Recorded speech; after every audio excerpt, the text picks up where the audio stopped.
Awak nak cakap apa kat polis? Awak nak mengaku ke? Yang sebenarnya masa tu awak serang saya. Nak tikam saya. Nak bunuh saya. Rana, awak cakap apa ni? Tak nak. Saya nak awak bawa dia keluar. Okey. Apa ni? Janganlah macam ni. Rana, Izara datang sini dengan niat baik. Dia nak minta maaf pada awak dengan mak. Itu je. No! Bila masa I kata I nak minta maaf kat dia? I takkan minta maaf dekat dia lah sebab bukan salah I pun. Oh, masih lagi tak nak mengaku? Awak lupa ke rumah ni ada CCTV?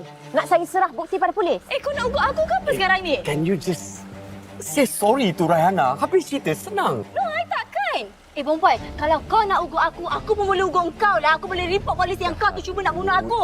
Izara, Silakan. Okay, fine. you datang sini nak berdamai dengan Rayhana, bukan nak keruhkan lagi keadaan.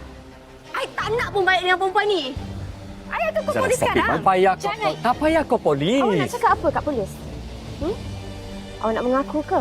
Yang sebenarnya masa tu awak serang saya. Nak tikam saya. Nak bunuh saya. Rana, awak cakap apa ni? Oh, saya lupa.